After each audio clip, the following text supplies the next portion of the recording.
बिस्मिल्लाहिर्रहमानिर्रहीम। अस्सलाम वालेकुम नाज़रीन, आप यूट्यूब चैनल देख रहे हैं। मैं इमरान खान हूँ। सबसे पहली जो अफसोसनाक ख़बर है वो गुज़िश्ता रात पेश आई। लाहौर के अंदर पाकिस्तान तहरीक इंसाफ के MNA मियाँ मोहम्मद गौस साहब को उनके घर से गिरफ़्तार किया गया या अगवा किया गया। अब इसमें जो है वो हम्माद अज़हर साहब ने स्टेटमेंट दिया कि एजेंसियों ने उनको उनके घर से अगवा किया, और कुछ स्टेटमेंट के मुताबिक पुलिस वाले आए जैसे नॉर्मली होता है, उन्होंने घर के अंदर ज़बरदस्ती दाखिल हुए, दरवाजे तोड़ दिए। जो मनाज़र हम देख रहे हैं वो शब महराज की रात थी, लोग इस रात को इबादत करते हैं, लेकिन हमने जो मनाज़र देखे उनके घर के अंदर दरवाजे टूटे हुए हैं, खिड़कियाँ टूटी हुई हैं, टेबल चेयर्स जो हैं वो टूटी हुई हैं, चीज़ें इधर उधर फेंकी हुई हैं, और वहाँ से MNA मियाँ मोहम्मद गौस को जो है वो अगवा करके या गिरफ़्तार करके वहाँ से ले गए। अब ये तोड़ फोड़, चादर और चार दीवारी का तकद्दुस पामाल करना अब पंजाब में एक नॉर्मल चीज़ बनती जा रही है। यानी अब पंजाब के अंदर ये कोई बात ही नहीं है कि ये MNA का घर है, ये किसी आम पाकिस्तानी का घर नहीं है। MNA जो है वो आवाम के मुंतखब नुमाइंदे हैं, ये लाखों लोगों का वोट हासिल करते हैं, फिर ये MNA बनते हैं। पाकिस्तान में टोटल कोई 250 के करीब हलके हैं जहाँ से MNAs बन के आते हैं, और बाकी मखसूस नशिस्तें होती हैं। तो ऐसे लोगों के साथ जनाब ये किया जा रहा है, तो ये एक नई चीज़ है जिसको नॉर्मलाइज़ किया जा रहा है। अब ये सोचें ख्वाजा साद रफ़ीक के वो भी MNA बनते हैं, शाहिद खाकान अब्बासी सोचेंगे वो भी MNA बनते हैं, राणा सनाउल्लाह सोचेंगे वो भी MNA बनते हैं, नवाज शरीफ साहब सोचेंगे वो भी MNA बनते हैं। तो ये एक पूरे ईवान के साथ ज़्यादती है। स्पीकर कौमी असम्बली सोचेंगे, उन्होंने हमेशा स्पीकर कौमी असम्बली नहीं रहना अयाज सादिक ने, कभी ये वक्त आ जाएगा कि वो MNA नहीं बनेंगे। शहबाज शरीफ और उनका बेटा भी MNA बनता है। तो मामला ये है कि जब वो हुकूमत में नहीं होंगे तो उनके घर के ऊपर अटैक करना या अंदर घुस जाना नॉर्मल चीज़ें होंगी। यानी फ्यूचर में जब रायविंड के अंदर पुलिस दाखिल होगी तो ये कोई ऐसी चीज़ तो नहीं होगी जो हमें देखने में अजीब लगेगी, या फ्यूचर में जब शहबाज शरीफ के घर पे पुलिस दाखिल हो जाएगी दरवाजे तोड़ के तो हमें लगेगा बड़ा नॉर्मल है। इससे पहले तो पुलिस वाले बाहर आते थे, FIA वाले दरवाजे खटखटाते थे, वो अंदर है या नहीं है निकल जाते थे। अब ये नहीं होगा, अब वही कुछ होगा जो हम होता हुआ देख रहे हैं। इन चीज़ों को नॉर्मलाइज किया जा रहा है, लेकिन किसी को भी समझ नहीं आ रही, क्योंकि ये मार उन्हें नहीं पड़ रही। लाहौर के अंदर ये कभी अपनी चीज़ें देखी नहीं थी जो अब हो रही हैं। मरीम नवाज़ का जो है वो एक दरवाज़ा एक दफ़ा टूटा था, वो भी कराची में, और मैं याद दिला दूं कि मैडम आपका दरवाज़ा जो है वो एजेंसियों ने तोड़वाया था, पुलिस को साथ मिला के और रेंजर्स को साथ मिला के। उस वक्त जो पुलिस के ऊपर हुकूमत थी वो सिंध पुलिस थी, और सिंध में वहाँ पे मुराद अली शाह की हुकूमत थी। जो भी आपके साथ हुआ वो उन्होंने किया था वहाँ पे। ये जो पंजाब की आवाम है इन्होंने आपके साथ नहीं किया। जो बदला आपने लेना है और पंजाब के शहरियों से लेना है, और इस बात का एहसास जो है वो आपको होना चाहिए। ज़िंदगी में आपका होटल का एक दरवाज़ा सिर्फ ज़बरदस्ती खुलवाया गया या तोड़ा गया कैप्टन सफदर को गिरफ़्तार करने के लिए, तो आपको बहुत बुरा लगा और बड़ा रोला आपने डाला असम्बली में इधर उधर हर तरफ। लेकिन यही सारा कुछ जब आप रोज़ाना पंजाब में कर रही हैं तो सोचें लोगों पे क्या गुजर रही होगी और लोग किस लेवल पे आकर बदला लेंगे, और लोगों ने बार बार बदला लिया भी है। मिसाल के तौर पे मेरे पास यहाँ पे एक रिपोर्ट है मियाँ नवाज शरीफ का आपके हवाले से। ये रिपोर्ट मैं आपको सुनाऊंगा तो आप हिल कर रह जाएंगे। ये जनाब एक अंग्रेज़ी तहकीकाती रिपोर्ट है, अंग्रेज़ी जरीदे ने इसको छापा है। इस रिपोर्ट के मुताबिक जिन हलकों में बदतरीन धांधली हुई है उनमें एक हलका नवाज शरीफ का है, जिसमें मियाँ नवाज शरीफ साहब लाहौर से कैद में मौजूद एक कैंसर की पेशेंट खातून से बुरी तरह शिकस्त खा गए। यानी जो कौमी असम्बली का हलका NA 130 है जहां नवाज शरीफ साहब को ज़बरदस्ती जितवाया गया है, उसके कुछ फैक्ट्स हैं मैं आपके सामने रखता हूं। इससे बुरी हालत इनकी फ्यूचर में होने जा रही है। NA 130 के दर्जनों पोलिंग स्टेशन के नताइज में बहुत ज़्यादा बेज़ाब्तियाँ और बहुत अजीबोगरीब काम किए गए हैं, बहुत बेतरतीबियाँ हैं जो नवाज शरीफ साहब की जाली हार का पूरा सबूत है। इस रिपोर्ट में जो चंद चीज़ें इंपॉर्टेंट है वो मैं आपके सामने रखता हूँ। नंबर 1, पोलिंग स्टेशन नंबर 370, उस पे जो वोट डाले गए कुल वोटों की तादाद से तकरीबन दुगना वोट नवाज शरीफ साहब ने हासिल किए। यानी वहाँ जितने वोट डाले गए उससे दुगने नवाज शरीफ ने हासिल किए फॉर्म 47 के ऊपर। नंबर 1। नंबर 2, 19 पोलिंग स्टेशन पर टर्न आउट तकरीबन 100% रहा, जबकि उन्हीं पोलिंग स्टेशन के ऊपर सूबाई असम्बलियों के लिए ये 50% से भी कम था। यानी वहाँ पे जो वोट डालने के लिए आए नवाज शरीफ को वोट डाल के चले गए, उन्होंने MPA को वोट ही नहीं डाला। हालांकि जब भी आप पोलिंग स्टेशन में जाते हैं तो आपको ऐसे फाड़ के 2 पेपर दिए जाते हैं, एक सब्ज रंग का और एक सफ़ेद रंग का। 2 पेपर दिए जाते हैं, तो 2 ही आपने डालने बक्से के अंदर। तो सबज पेपर जो है वो 100% डाल दिए गए, यानी जितने सबज पेपर थे सारे के सारे डाल दिए गए कि कौमी असम्बली में नवाज शरीफ के वोट पूरे कर दिए, यानी 100% वोट जनाब वो डाल दिए गए। टर्न आउट हो गया नवाज शरीफ को फायदा देने के लिए, और जो सूबाई असम्बलियों के वोट थे वो 50% से भी कम थे, यानी बहुत बड़ी हजारों की तादाद में ऐसे लोग थे जिन्होंने कौमी असम्बली का वोट डाला और सूबाई असम्बली का नहीं डाला। एक आधा बंदा एक आधे पोलिंग स्टेशन में निकला है तो निकला है, हजारों लोग तो हो नहीं सकते, लेकिन मियां नवाज शरीफ का हल्का है तो बल्ले बल्ले। फिर पोलिंग स्टेशन नंबर 180 पर डाले गए वोटों की तादाद उस पोलिंग स्टेशन के लिए जो टोटल वोट है उनसे ज़्यादा थी। मिसाल के तौर पे पोलिंग स्टेशन नंबर जो 180 है इसके टोटल वोट फर्ज करें 100 थे, तो 150 वोट नवाज शरीफ साहब को पड़ गए इसमें। अब आप अंदाजा करें कि इस लेवल की धांधली नवाज शरीफ को जिताने के लिए लाहौर में की गई है, इसीलिए तो मियां साहब मुंह छुपा के फिरते हैं। और कई पोलिंग स्टेशन पर डाले गए वोटों की तादाद जारी किए गए बैलेट पेपर्स की तादाद से भी ज्यादा थी, यानी वहां पे उतने बैलेट पेपर ही नहीं थे जितने वोट मियां नवाज शरीफ साहब को पै गए। फर्ज करें वहां पे 4 कॉपियां थी बैलेट पेपर की, 100 होती है एक के अंदर फर्ज करें, और 400 वोट था, लेकिन वहां मियां नवाज शरीफ साहब को पड़ गए 600 वोट। ये कैसे हो सकता है? मुमकिन ही नहीं है।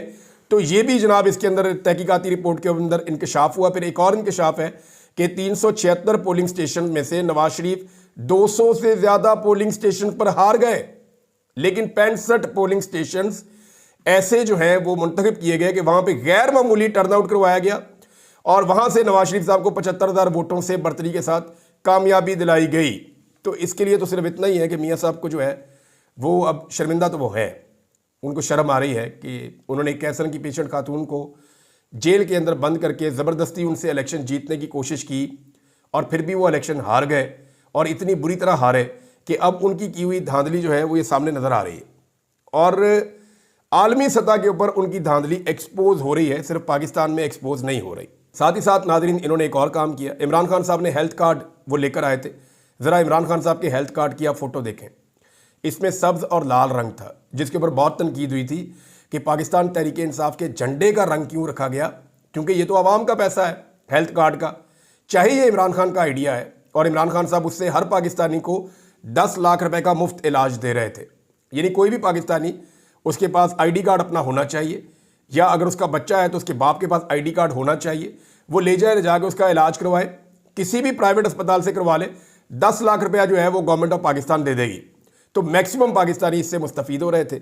अब इन्होंने जनाब वो कार्ड तो आते ही बंद कर दिया। मरियम नवाज की आपने वो ऑडियो कॉल सुनी हुई है शहबाज शरीफ के साथ कि हेल्थ कार्ड बंद करें, इसकी वजह से लोग इमरान खान को पसंद करते हैं।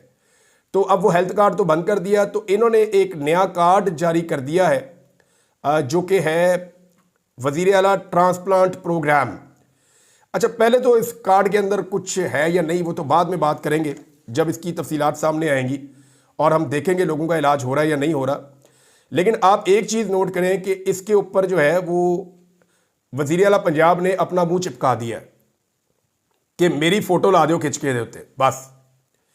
यानी इमरान खान पे एतराज़ था कि पीटीआई के झंडे का रंग क्यों है, रौला पड़ गया था पाकिस्तान के मीडिया पे, लेकिन कल किसी मीडिया ने प्रोग्राम नहीं किया कि इसके ऊपर मरियम नवाज का मुंह क्यों है और नवाज शरीफ का जो मुंह है वो किस चक्कर में इसके ऊपर छापा गया है। फैमिली फोटो लगा के जनाब ये कार्ड दे रहे हैं लोगों को इलाज करवाने के लिए। अब आप पाकिस्तान के मीडिया की मुनाफकत का, पाकिस्तान के लोगों की जो लोग स्टेक होल्डर्स हैं उनकी मुनाफकत का आप अंदाज़ा यहाँ से लगाएं कि इमरान खान के दौर में अगर सब्ज़ और लाल रंग आ जाए ना तो उस पर एतराज़ होता है, और शरीफ खानदान का दौर जो कि ज़बरदस्ती लाया गया है, दौर तो इनका नहीं है, तो इनके दौर में ये अपनी फैमिली फ़ोटो भी चिपका दें कार्ड्स के ऊपर तो कोई बात ही नहीं करता, कोई प्रोग्राम ही नहीं करता, आप अंदाज़ा करें। तो ये जनाब इनका किया धरा है। स्पीकर ने खुद असद कैसर साहब से अब रब्ता किया, अयाज सादिक ने, और उन्हें कहा जी मुज़ाकरात के लिए आ जाएं।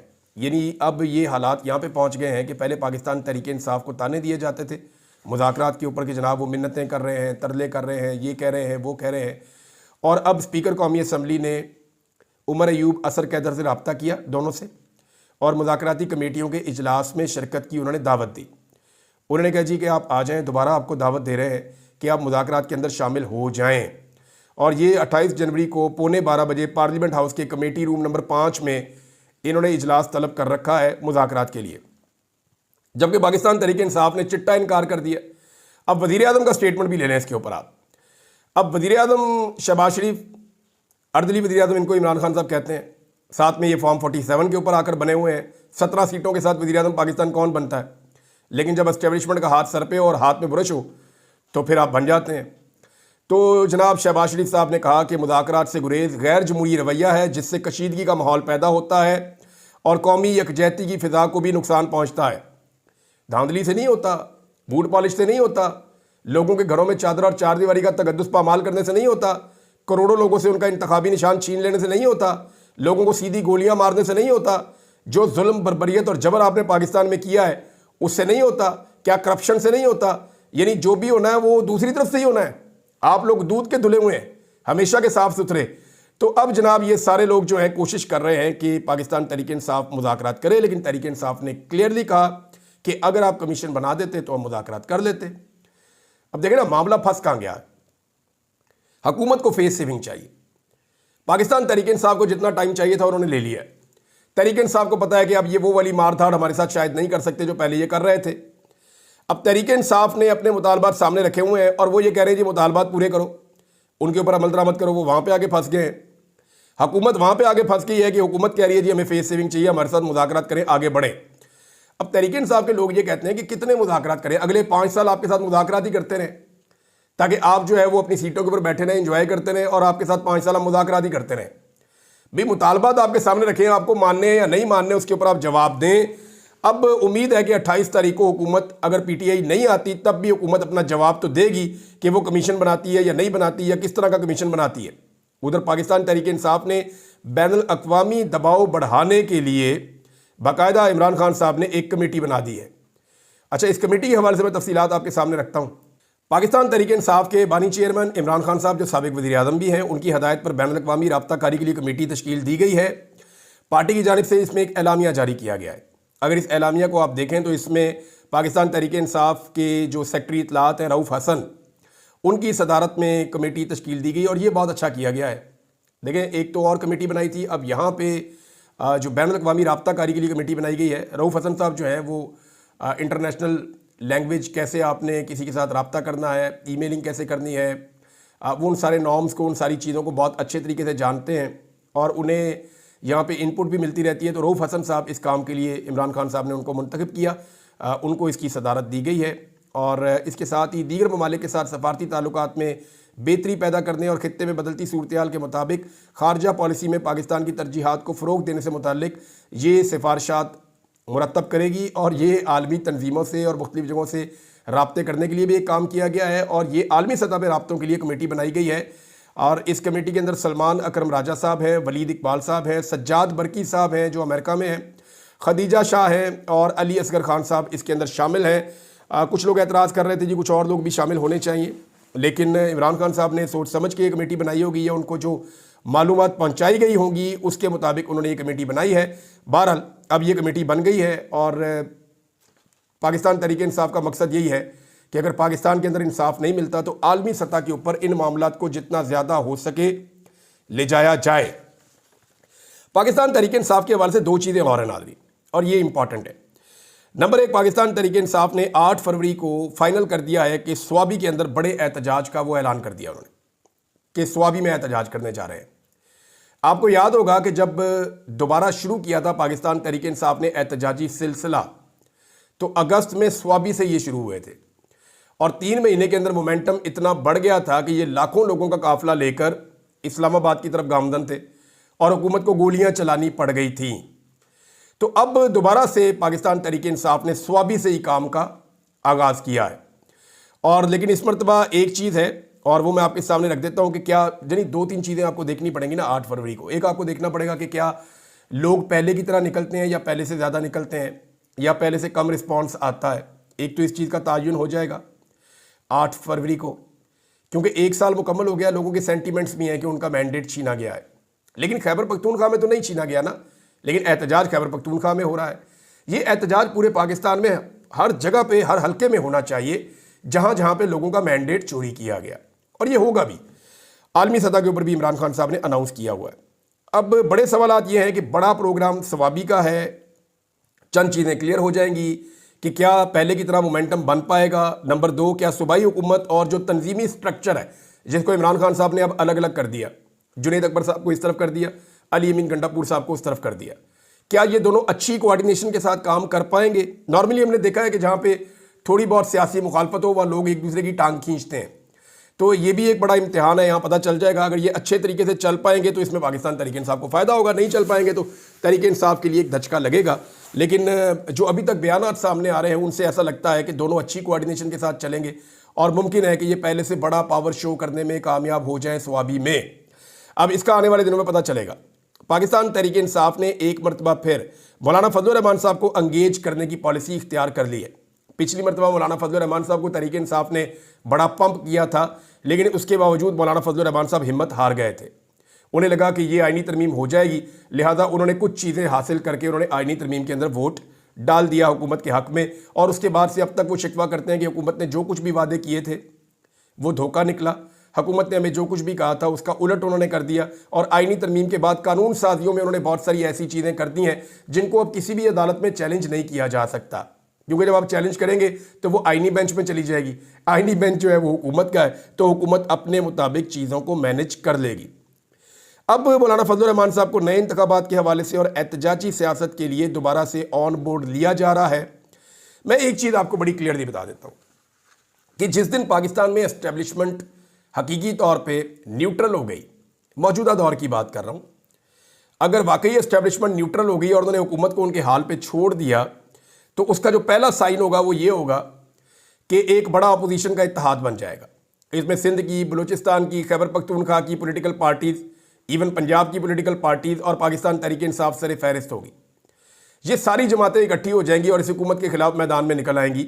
जिस दिन एस्टेब्लिशमेंट ने इस हुकूमत के ऊपर से अपना हाथ उठा लिया या एस्टेब्लिशमेंट ने कहा जी हम न्यूट्रल हैं, आप जो मर्जी कर लें, फिर आप देखेंगे पाकिस्तान तहरीक इंसाफ के सिंध में, पंजाब में, पूरे मुल्क में जलसे शुरू हो जाएंगे और आज़ाद कश्मीर की हुकूमत गिर जाएगी फौरी तौर पर। अगर एस्टेब्लिशमेंट निकल गई बीच में से तो आज़ाद कश्मीर की हुकूमत फौरी तौर पे गिर जाएगी, तहरीक इंसाफ पूरे मुल्क में जलसे शुरू कर देगी और अपोजिशन का एक ग्रैंड अलायंस बन जाएगा।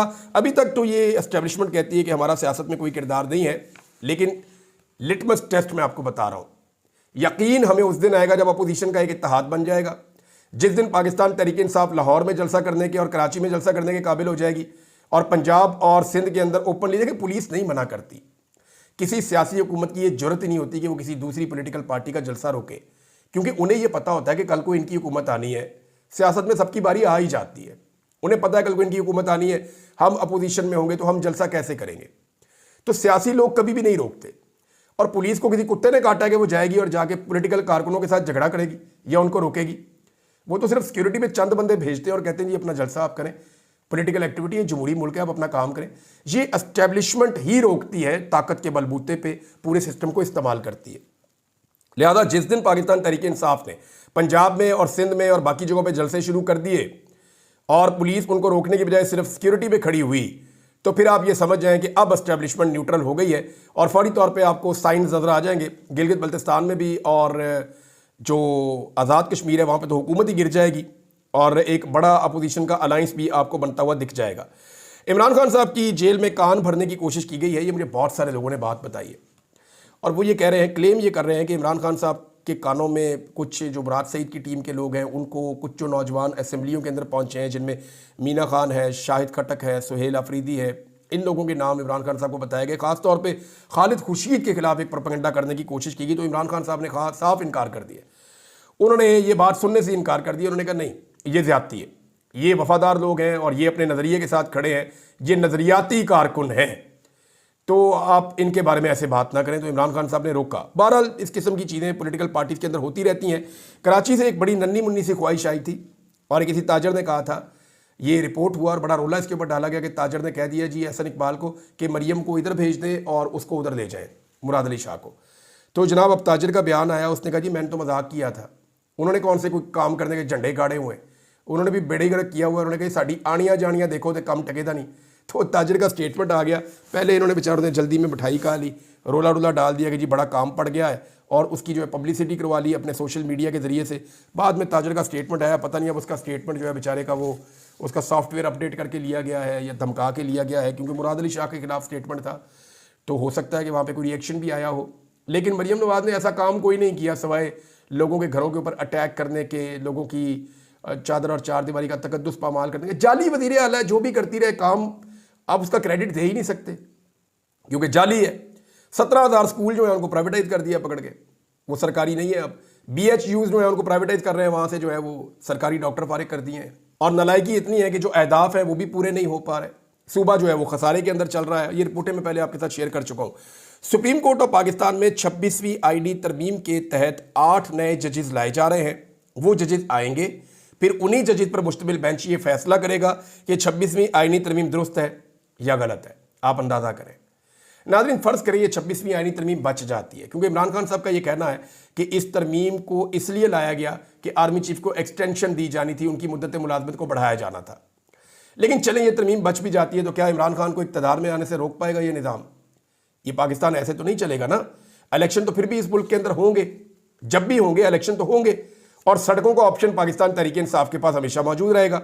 अगर इमरान खान इक़्तिदार में आ गया तो जितनी उसकी मकबूलियत है वो तो एक बहुत बड़ा मैंडेट लेकर आएगा, और जब भी वो इक़्तिदार में आ गया और मैंडेट उसके पास हुआ तो वो ये सारा कुछ रिवर्स भी कर सकता है।